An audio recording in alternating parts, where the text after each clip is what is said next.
Este es el Frente Intercontinental del FMLN y canal oficial de la militancia en el exterior, rompiendo el cerco mediático. Le damos la más calurosa bienvenida a este nuevo programa, organizado por el Frente Intercontinental del FMLN y Puente de Solidaridad Internacional con el pueblo salvadoreño. Enviamos un fraternal saludo a toda la militancia del FMLN en el exterior, así como al interior de nuestro querido país, a todos los colectivos del Frente Intercontinental del FMLN en El Salvador, Canadá, los Estados Unidos, Europa y Australia. También un fraternal saludo a todas y todos los salvadoreños en el exterior y a todas y todos los que nos siguen y comparten nuestras transmisiones en cualquier parte del mundo. Comenzamos.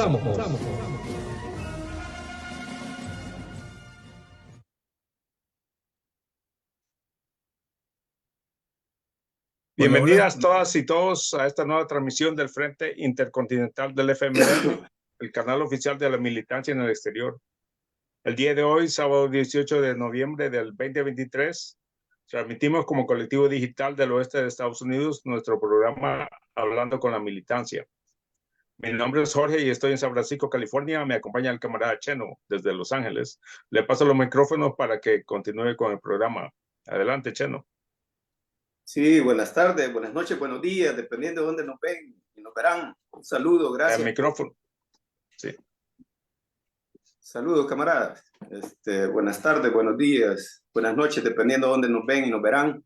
Gracias por estar sintonizándonos nuevamente en el programa Hablando con la Militancia, un esfuerzo del Frente Intercontinental del FMLN, canal oficial para la militancia en el exterior.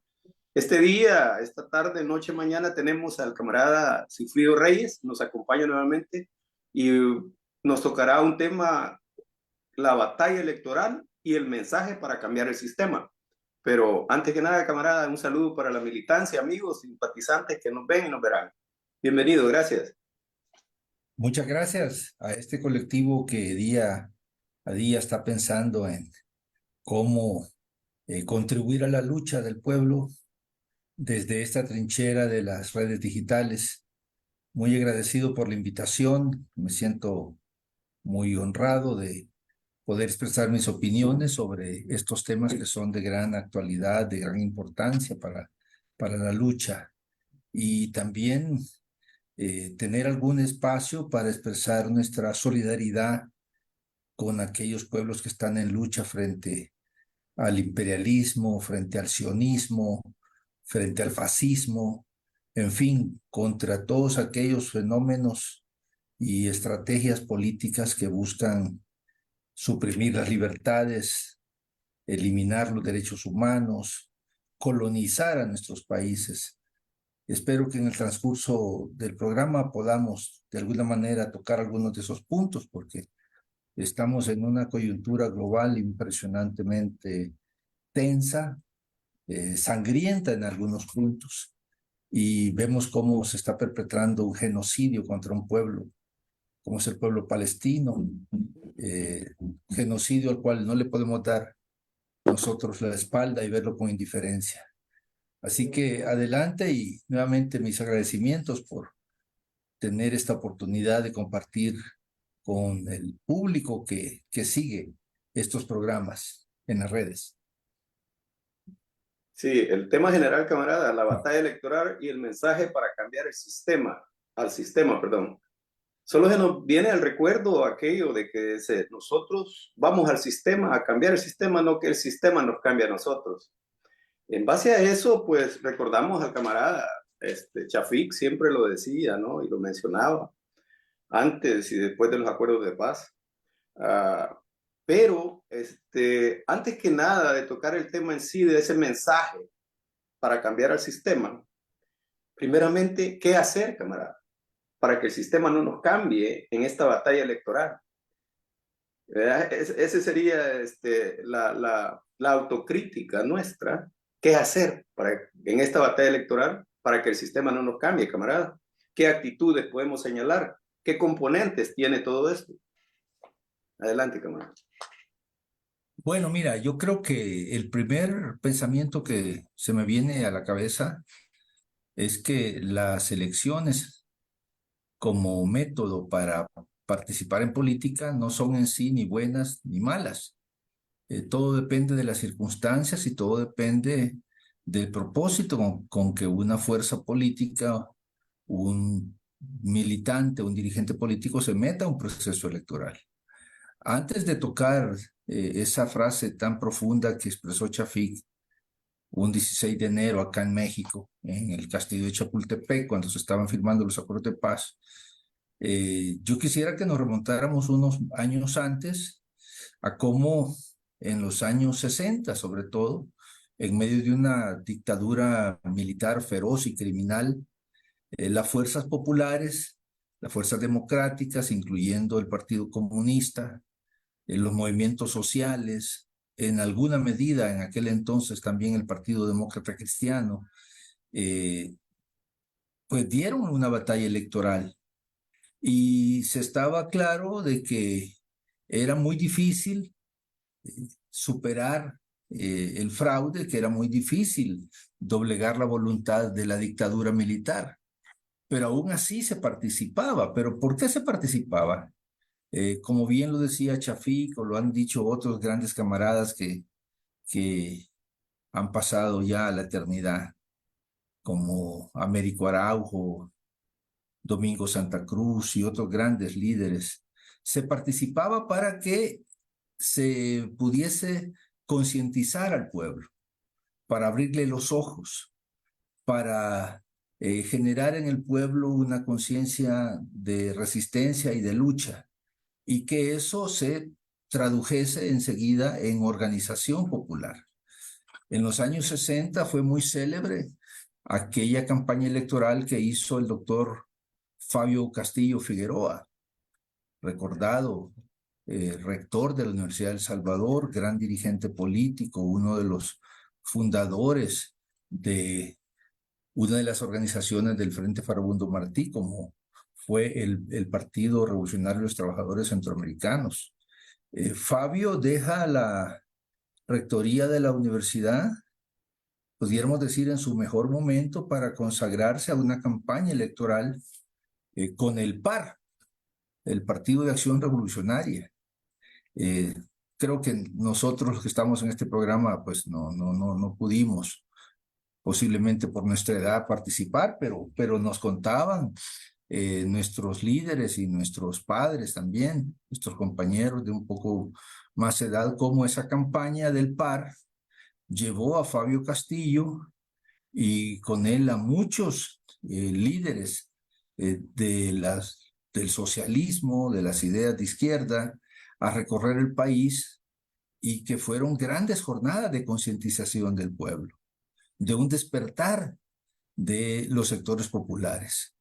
Y hubo otro gran líder que yo siempre le tuve un enorme respeto, como fue el doctor Abraham Rodríguez, que por el lado de la democracia cristiana, que recién se había creado, también participó en esa campaña como candidato presidencial. Creo que Fabio Castillo y Abraham Rodríguez en ningún momento se les cruzaba por la cabeza que iban a tener un triunfo electoral ante una dictadura. Recuerdo que ellos llevaron en aquel momento al señor Fidel Sánchez Hernández, ¿no? General. Fidel Sánchez Hernández era el candidato de la dictadura del PCN, y todos sabíamos que, bueno, yo no participé, pero los que participaron dicen, bueno, lo importante era recorrer el país, hablar con la gente, generarle conciencia, desenmascarar la dictadura, señalar los crímenes de la dictadura, señalar la corrupción de la dictadura militar, las violaciones a los derechos humanos, y a partir de eso generar una conciencia crítica que llevase enseguida a la gente a organizarse. Y podemos ver que el impacto de esas campañas electorales en la historia del país fue realmente impresionante. A partir de eso ya vemos cómo se van formando grandes organizaciones populares, se forman de 21 de junio, por ejemplo, se forman grandes centrales sindicales, y luego aparecen en en el ambiente de la política nacional, pues otras organizaciones. A partir de eso es que en el año 70 surge la primera organización de lucha armada, que se pasó a llamar pronto Fuerzas Populares de Liberación Farabundo Martí.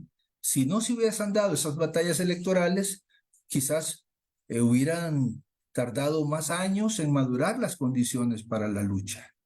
Luego, en el año 72, tenemos otra gran jornada electoral, la jornada de la UNO,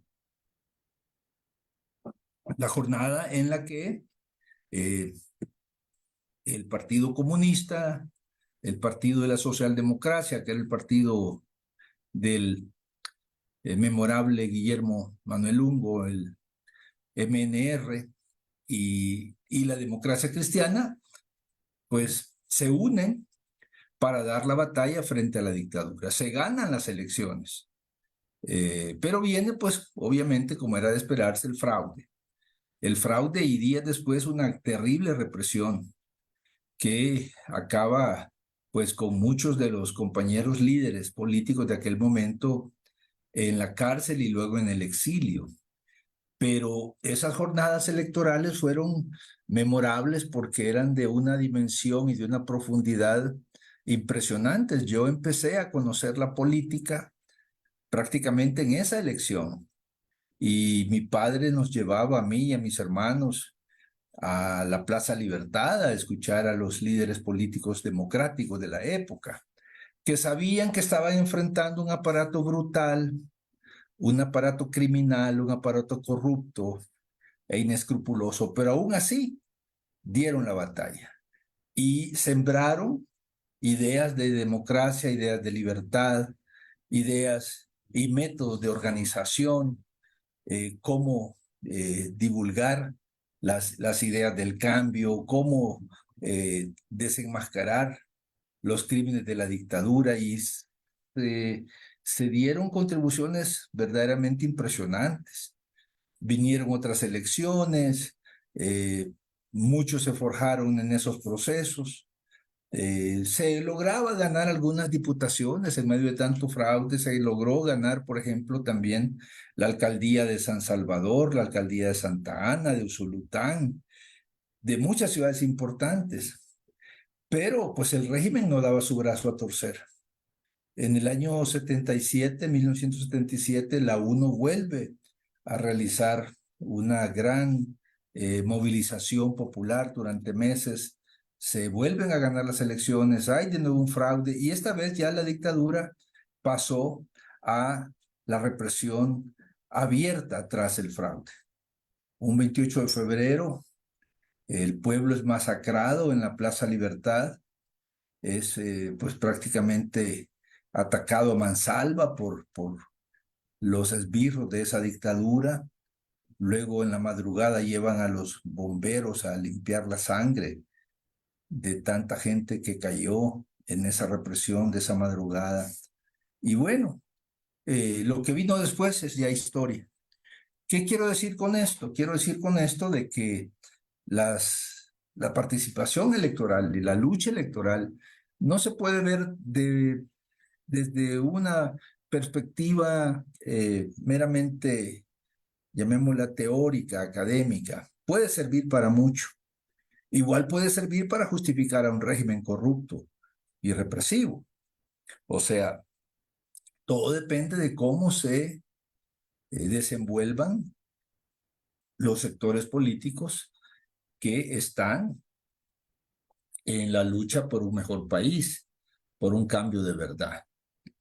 Cuando Chafik en ese memorable discurso del 16 de enero de 1992 dice, entramos al sistema para cambiar al sistema, pues lo hacía también desde la óptica de que el FMLN, que venía de ser un movimiento armado, un movimiento que cuestionaba la legitimidad de un régimen y cuestionaba sus métodos de reproducción, incluyendo las elecciones, pues se incorpora al proceso político, incluyendo el proceso electoral, y se tiene que meter al juego electoral. Y ciertamente fue un proceso muy delicado, muy complejo, muy arduo, pues porque tuvimos que aprender las destrezas electorales, conocer cómo se organiza una elección, cómo se genera la votación, cómo se cuentan los votos, cómo se tienen que proteger esos votos del fraude. Y no me cabe ninguna duda que en la primera participación electoral del FMLN en el año 94, pues éramos unos verdaderos novatos.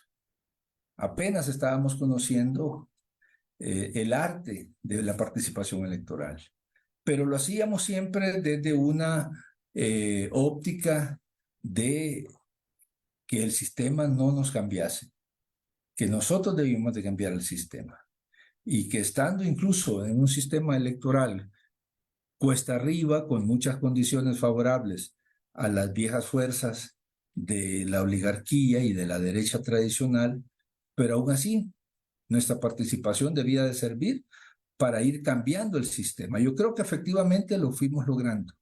Fuimos logrando que el país se democratizara, fuimos logrando que se ampliaran los espacios democráticos, que se respetaran los acuerdos de paz, que se fuera consolidando una cultura de respeto a los derechos humanos, de respeto a los preceptos constitucionales, al rol de las instituciones. No nos ganaron las fuerzas de la derecha para llevarnos a su campo y corrompernos y que nos convirtiésemos en un partido comparsa del sistema. Costó mucho, ¿verdad? Costó, pues la verdad, participaciones electorales donde veníamos cada vez ganando más fuerza, más votos, más apoyo de la ciudadanía. Recordemos cómo en el año 97 el FMLN da ese gran campanazo, pues logra ganar la capital de la República y pues luego otras ciudades importantes, nos convertimos en la primera fuerza de oposición, ya desde el año 84 en el Congreso del país. Y cada vez demostrando de que se podía hacer una política diferente, se podía hacer un municipalismo distinto, que no fuera corrupto, que no fuera oscuro, que fuese transparente y abierto a la participación del pueblo. Introdujimos un nuevo estilo de gobernar las ciudades, los municipios de todo tamaño, la transparencia en la gestión de los asuntos públicos, del dinero público, el presupuesto participativo, en fin, e innovaciones democráticas que el FMLN hizo. ¿Qué quiero decir con esto? Que el sistema no nos cambió, al contrario, fuimos ampliando cada vez más los derechos de la gente. Y fuimos arrinconando el viejo discurso derechista, conservador, atrasado, que mantenía el partido de la oligarquía de aquel momento y sus partidos socios. En el Congreso, en la Asamblea Legislativa, el FMLN supo dar cátedra de lo que es un parlamentarismo de izquierda, siempre exigiendo el debate, rechazando los métodos oscuros, tradicionales en que la derecha hacía política en el Parlamento. Recuerdo aquellos famosos madrugones que ellos practicaban y con esos madrugones lograron meter cosas como la dolarización, por ejemplo, o con esos madrugones las privatizaciones de la telefonía, las privatizaciones bancarias, las privatizaciones en el sector eléctrico, en fin, la privatización de las pensiones, todo eso lo hacían de madrugada. Imponían sus acuerdos de libre comercio de madrugada, en lo oscuro, porque le tenían miedo a los debates y que el pueblo se diese cuenta de lo que significa o lo que significan esas políticas perversas que trajo el neoliberalismo. En el 2009, las elecciones, nuevamente, ese método de lucha nos hacen ganar por primera vez la elección presidencial y se repitió eso en el 2014.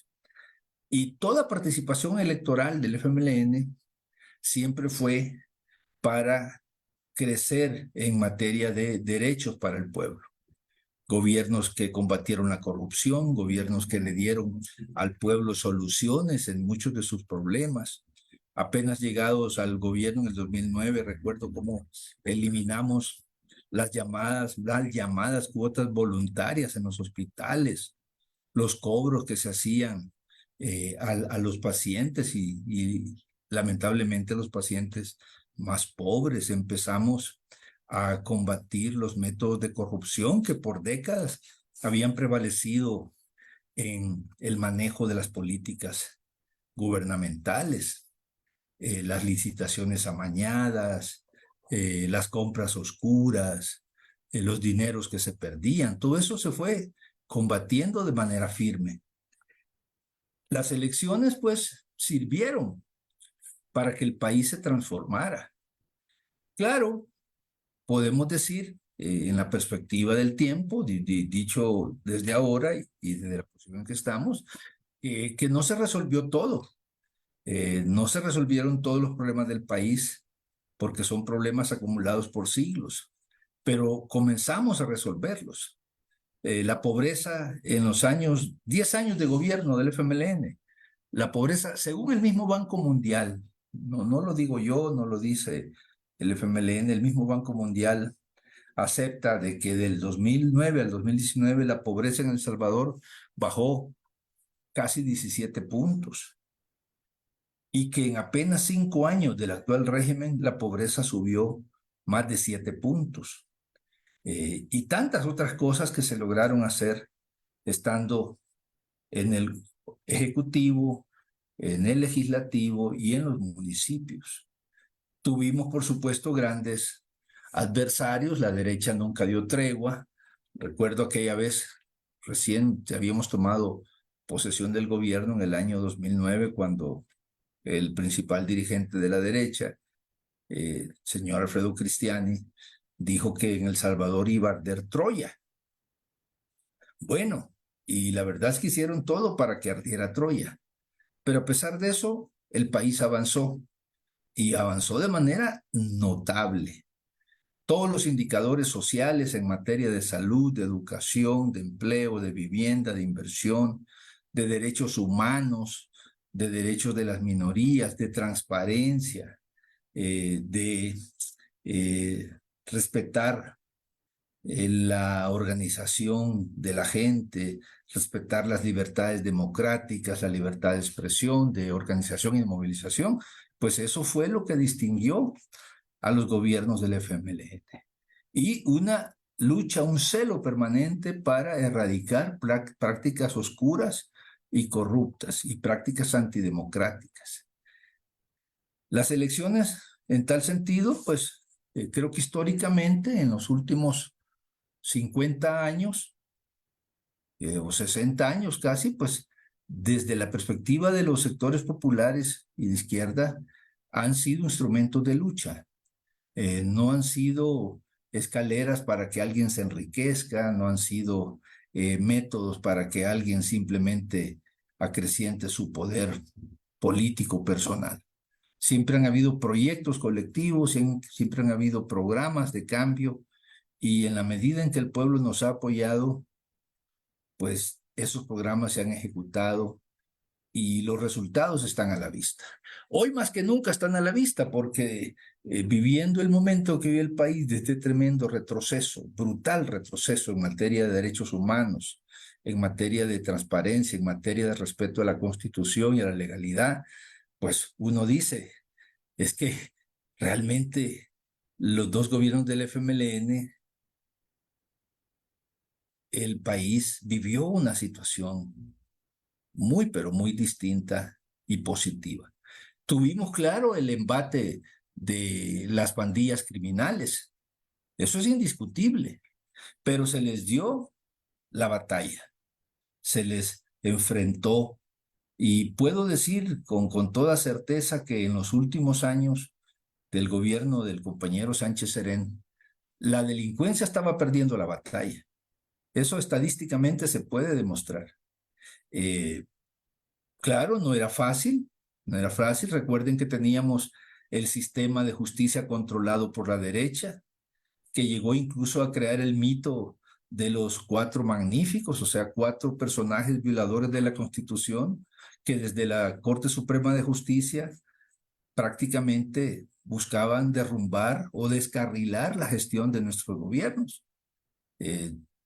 tomando medidas absolutamente contrarias a la Constitución. Aquellos que debían de respetar la Constitución y velar por el respeto a la Constitución se convirtieron en los peores violadores de la Constitución. Ellos mismos iniciaron esta fase oscura de persecución política arbitraria a través del sistema judicial. Ellos son los que se inventaron estos juicios falsos y perversos de enriquecimiento ilícito, cuando nunca ha habido de parte de funcionarios del FMLN semejante práctica. Y ellos mismos perdonaron a verdaderos corruptos teniendo pruebas, teniendo datos, teniendo evidencias incontrastables. Y fueron así limpiándoles la mesa a muchos de los corruptos de los partidos del viejo sistema y, ¿por qué no?, también de los corruptos que ahora gobiernan el país.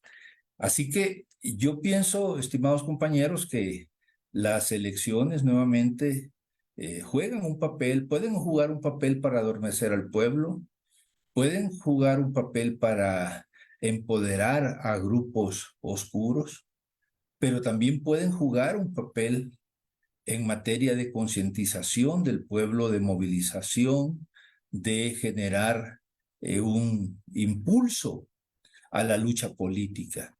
Y eso es lo que me parece que tiene que hacer un partido de izquierda dentro de un sistema liberal burgués como es el que vive en nuestro país y que hoy por hoy es el que sigue prevaleciendo.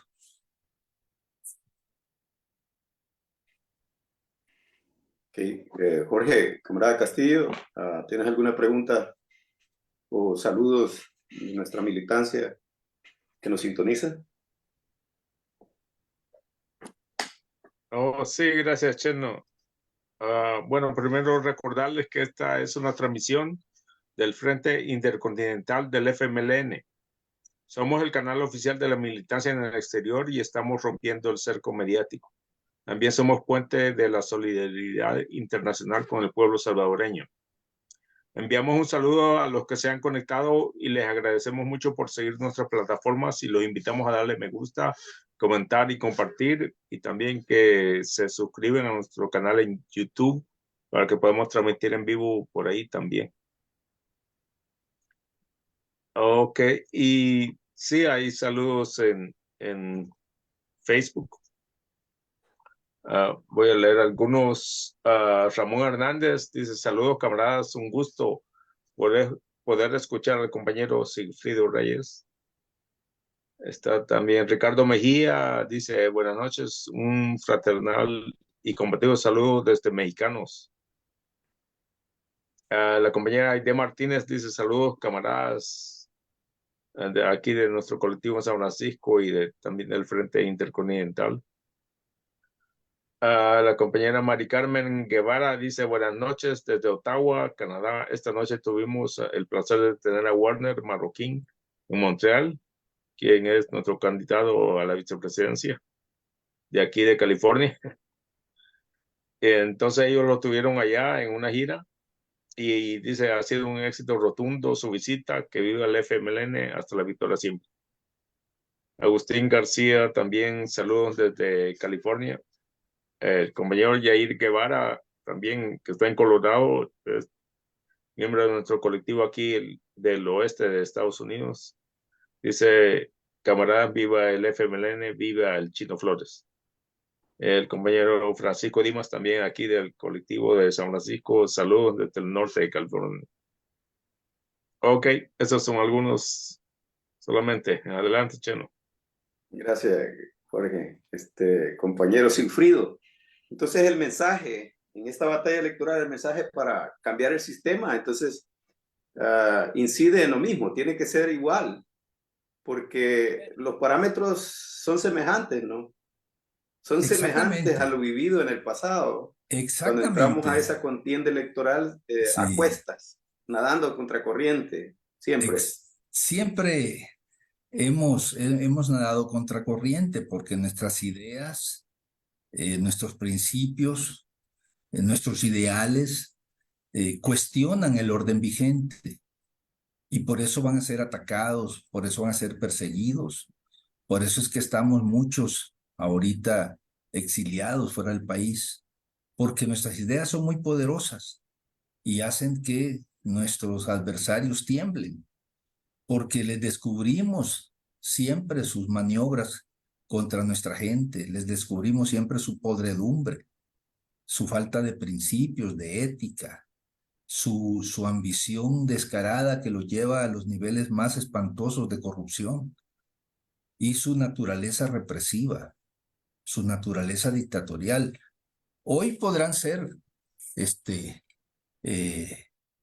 se vistan de civil, que se pongan una chupa de cuero y se pongan una gorra con la víscera al revés, pero eso no cambia la esencia, que los pone en el mismo plano que los viejos represores de los años 60 y 70 y 80.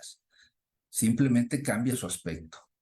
Entonces, hoy en día, ciertamente vivimos un momento que me recuerda precisamente a aquellos años donde la lucha electoral era la lucha para concientizar al pueblo, para educar políticamente al pueblo, para darle esperanza a la gente de que había un camino.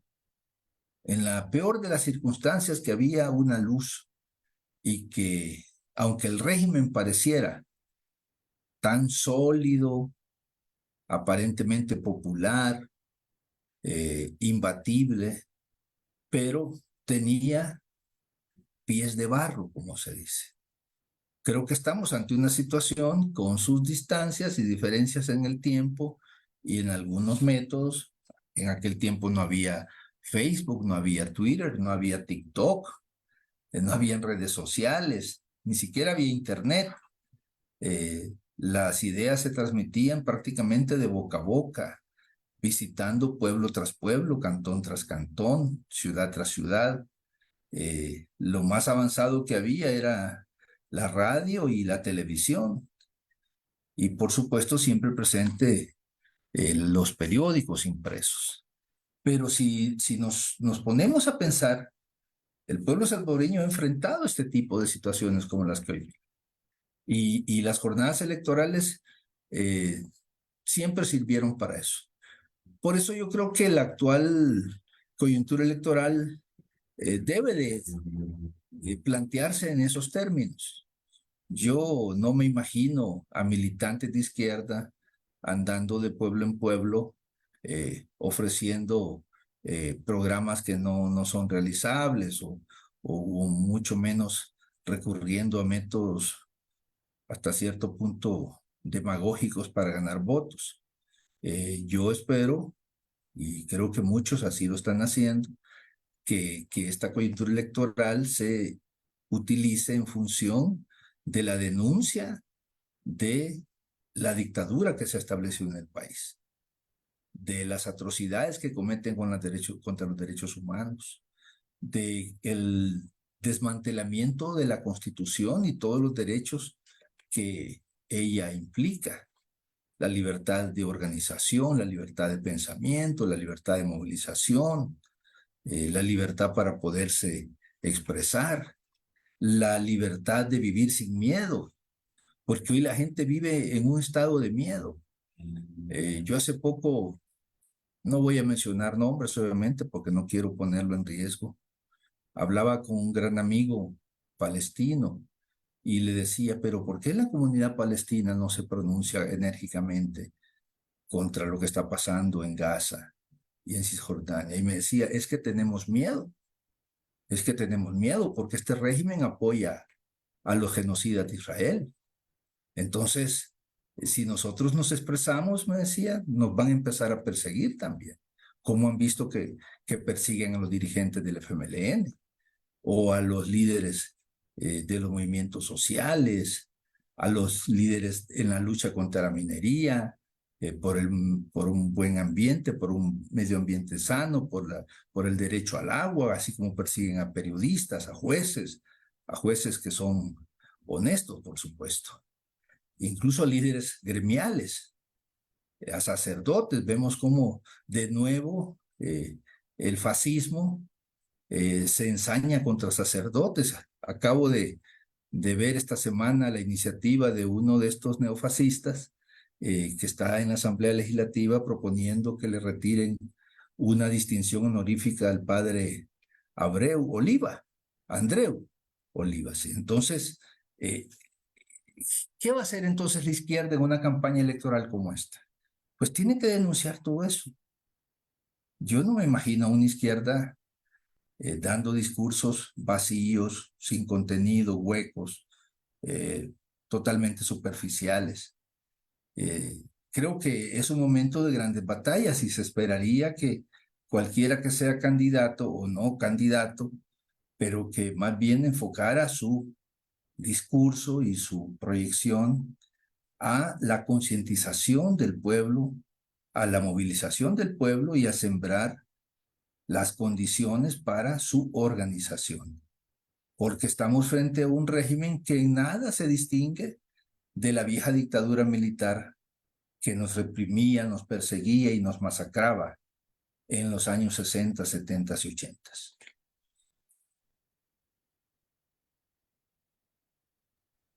Sí, así es, camarada. Entonces, el mensaje para cambiar el sistema en esta batalla electoral es no quitar el dedo del renglón en el señalamiento a este régimen. Recordar que estamos en el pasado de diferente forma, como tú lo dijiste, camarada. Mencionaste al compañero palestino. Qué bien, porque el mensaje de solidaridad para el pueblo palestino que está sufriendo este genocidio, camarada, de tu parte, por favor. Bueno, mira, justamente creo que ilustra de alguna forma lo que vive también el pueblo salvadoreño. Porque el pueblo palestino enfrenta a un régimen despiadado, racista, criminal, como es el régimen sionista, que gobierna el Estado de Israel.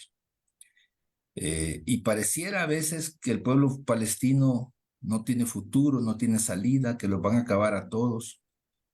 Ya hoy llevan más de 13,000 asesinados en Gaza, 5,000 niños entre ellos, niños y niñas.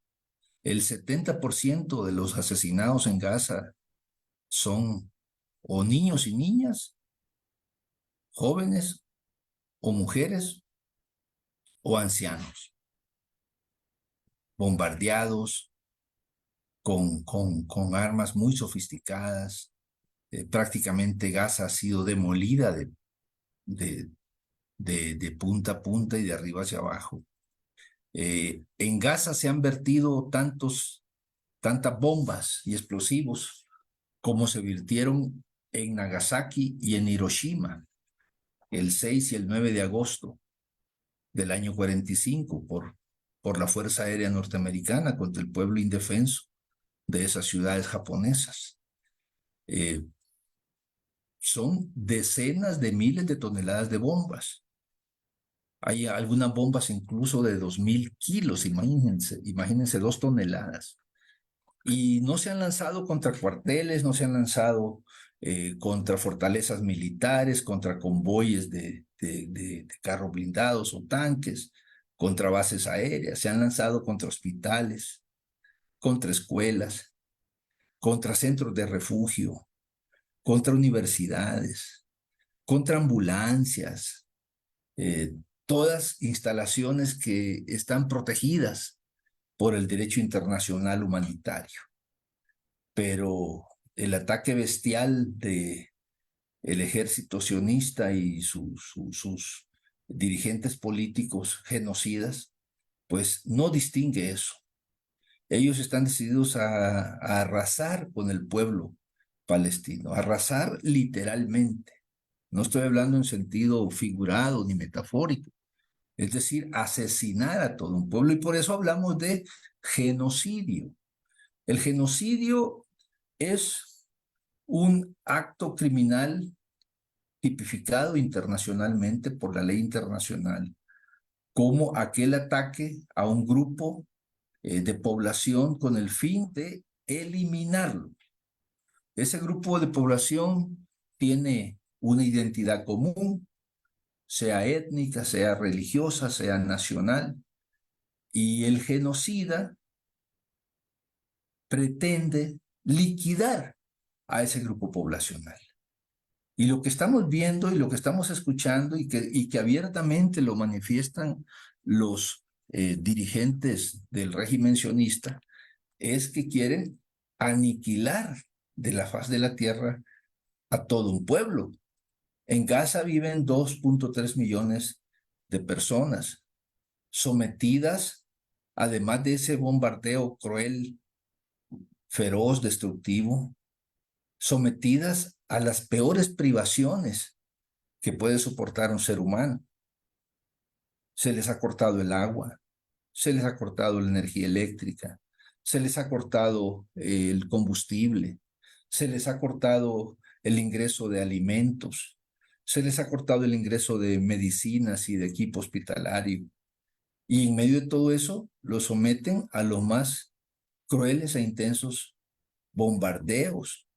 Es una verdadera matanza lo que está sucediendo, una limpieza étnica. Y todo eso tiene su debida tipificación jurídica en el derecho internacional. Ahora, ¿por qué Israel es capaz de hacer todo eso? ¿Por qué tiene ya a estas alturas, pues prácticamente casi 7 semanas de estar en esta matanza? Porque tiene la protección, el aval de los gobiernos de los Estados Unidos. Tiene el suministro incesante, masivo, de esas bombas, de esos proyectiles, de esos aviones. Tiene la cobertura política.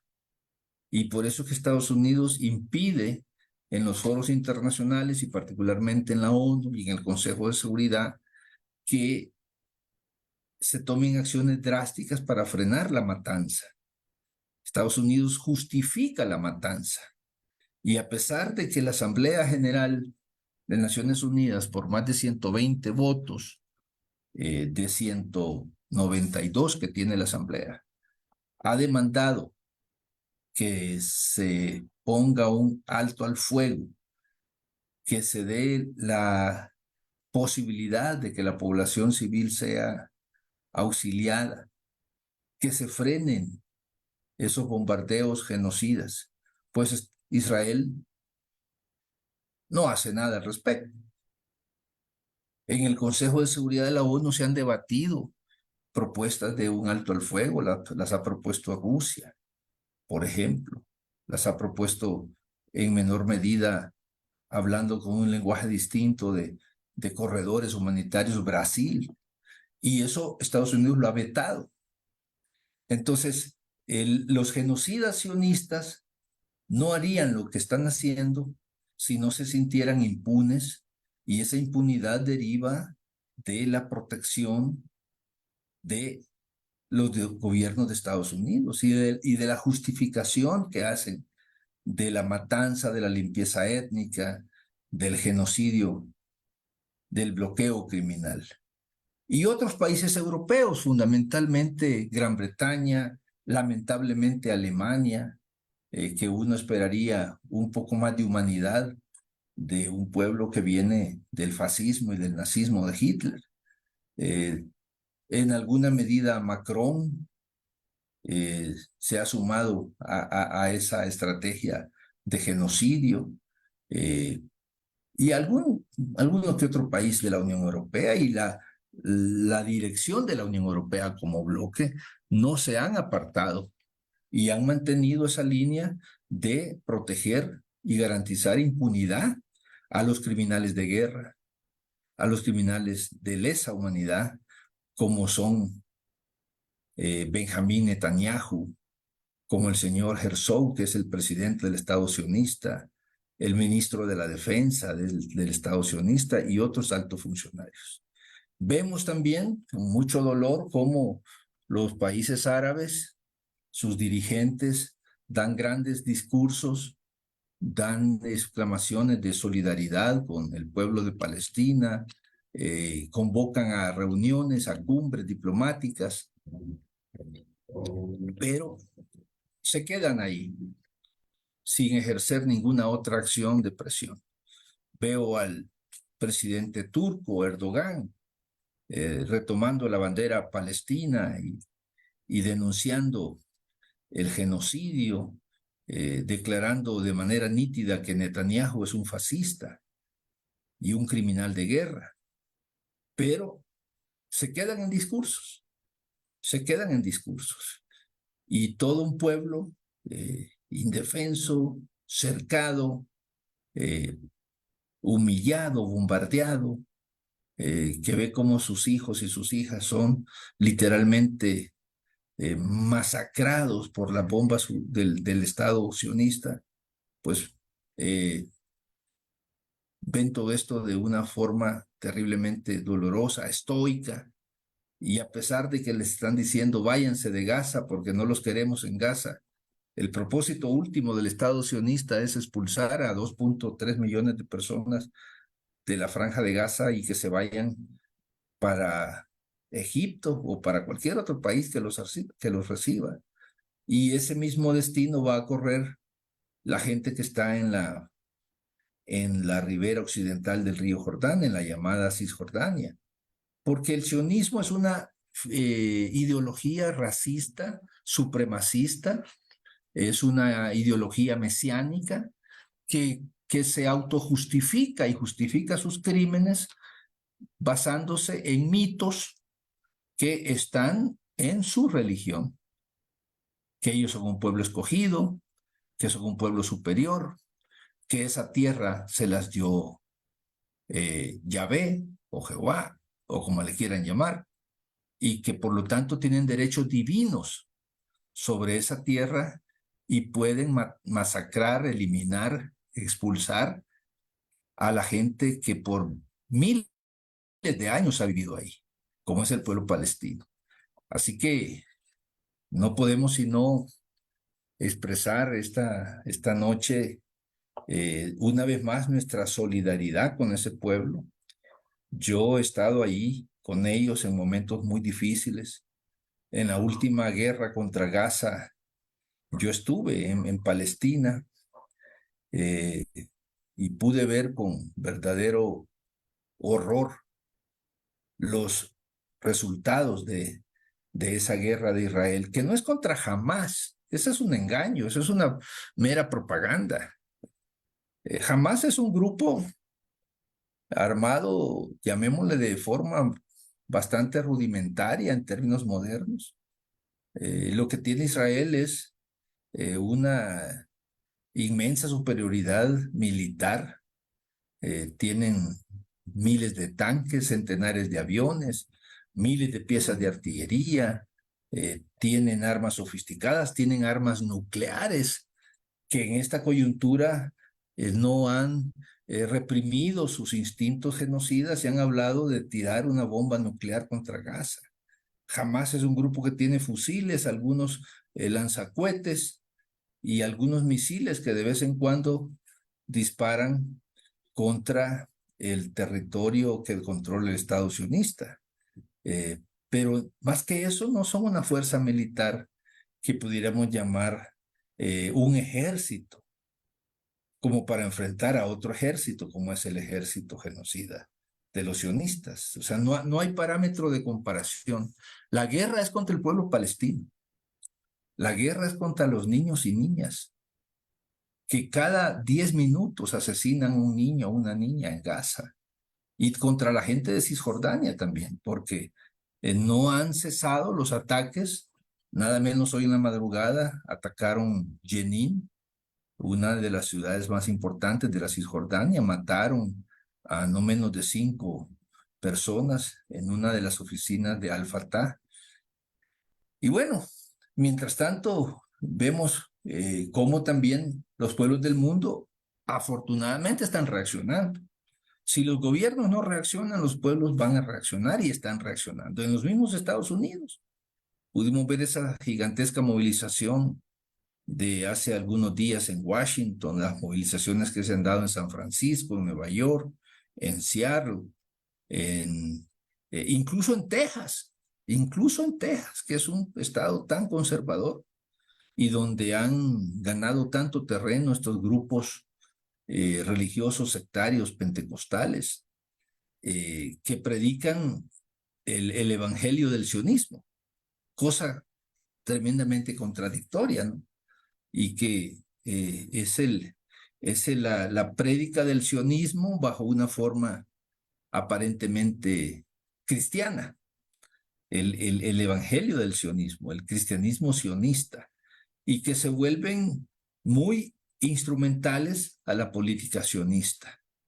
Bueno, recordemos que allá en El Salvador hay un demagogo que es pastor de una iglesia que se llama Amigos de Israel, y en vez de poner la bandera de El Salvador, ponen la bandera del Estado sionista en sus cultos.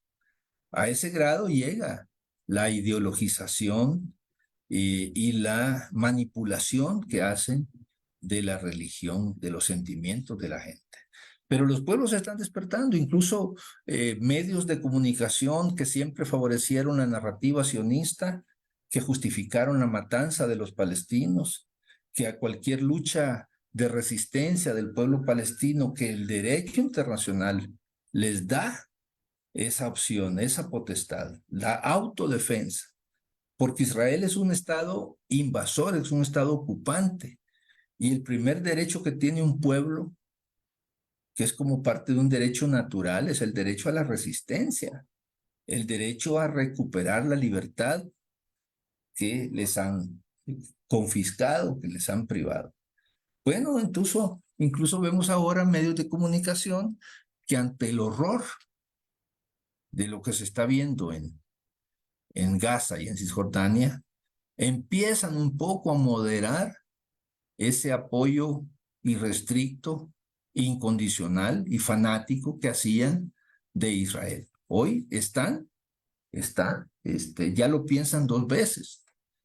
Y en el mismo Israel, en el mismo Estado de Israel, por así llamarlo, pues vemos también señales de resistencia de grupos judíos, pero que no son sionistas, porque no debemos de confundir, no todo judío es sionista. El sionismo es una variante fascista, supremacista, racista en todo sentido y criminal. Los eventos de los últimos años y de este último mes nos prueban que es una ideología criminal y que ya no pueden seguir justificándose en que en la Segunda Guerra Mundial otro gran criminal como fue Hitler y sus secuaces del partido nazi asesinaron a millones de judíos por toda Europa. Y eso pues los sionistas lo han utilizado para justificar sus matanzas contra el pueblo de Palestina. Esas serían mis consideraciones, estimados compañeros, sobre este momento que vive el mundo y particularmente este momento trágico que viven los palestinos y palestinas. Así es. Por cuestiones de tiempo, camarada, tu mensaje final de darle aliento a los pueblos en general para seguir alzando la voz en contra de ese genocidio del pueblo palestino, y al mismo tiempo pues mensaje para esta batalla electoral, y que sigamos con ese mensaje para cambiar al sistema. Adelante. Y bueno, mil gracias, camarada. Precisamente creo que la jornada electoral que está caminando y que sabemos que es una jornada o un proceso donde la Constitución prácticamente ha desaparecido, pues debería de servirnos no para estar haciendo planteamientos superficiales y cursis, sino más bien para profundizar la denuncia de ese régimen corrupto, asesino y violador de la Constitución. y a la vez que esas posibilidades que se da de contacto con la gente, pues porque los procesos electorales son así por naturaleza, pues sean utilizados para ayudarle a la gente a un despertar, a una toma de conciencia que se traduzca en mayores niveles de organización y de lucha, que no desperdiciemos esta oportunidad. Porque pues alguno diría, bueno, si todo está así, si el régimen es un régimen inconstitucional, violador de todos los derechos democráticos, todos los derechos civiles y ciudadanos, pues no hay nada que hacer. Yo creo que sí hay mucho que hacer. En primer lugar, la denuncia, la educación del pueblo. Hay más que demostradas experiencias de que en el pasado los que reivindicamos las ideas auténticas de cambio y de justicia social y de soberanía y de democracia, pues aprovechamos estos episodios electorales para sembrar conciencia. Lo hizo Chafik, lo hizo Fabio Castillo, lo hicieron grandes demócratas de nuestro país. Y eso pues ayudó a que el pueblo salvadoreño fuese poco a poco ganando fuerza y perdiéndole el miedo a un régimen asesino como el que teníamos en los años de la dictadura militar. Eso es lo que hay que hacer, a mi juicio, ¿verdad? Aquí creo que más que estar pensando en que voy a ganar una diputación o voy a ganar una alcaldía, yo creo que lo más importante, políticamente hablando, es cómo desenmascarar al régimen de corrupción y de carácter fascista que hoy gobierna El Salvador. Y en el plano internacional, pues que también estas jornadas sirvan para redoblar nuestra solidaridad con los pueblos que están en resistencia y los pueblos que están en lucha. Hay grandes luchas de resistencia. Venezuela, Cuba se mantienen a pesar de la guerra económica, Nicaragua, a pesar de todo el sabotaje político y económico que le han querido hacer. Petro está haciendo un excelente trabajo y ha sido de los que se han puesto a la cabeza en América Latina de la denuncia del genocidio en Gaza y de denunciar las violaciones a los derechos humanos en El Salvador. Mis respetos y mi agradecimiento para el presidente Gustavo Petro y otros lideresas de nuestra América Latina, Xiomara Castro, Lula, que están dando grandes batallas. Tenemos mañana, por cierto, una gran jornada en Argentina, donde, como en El Salvador, hace 4 años y medio, casi 5, habían 2 proyectos. Un proyecto fascista, disfrazado en términos digitales, y un proyecto de cambios de continuación y de profundización del cambio. Y lamentablemente se impuso el proyecto fascista.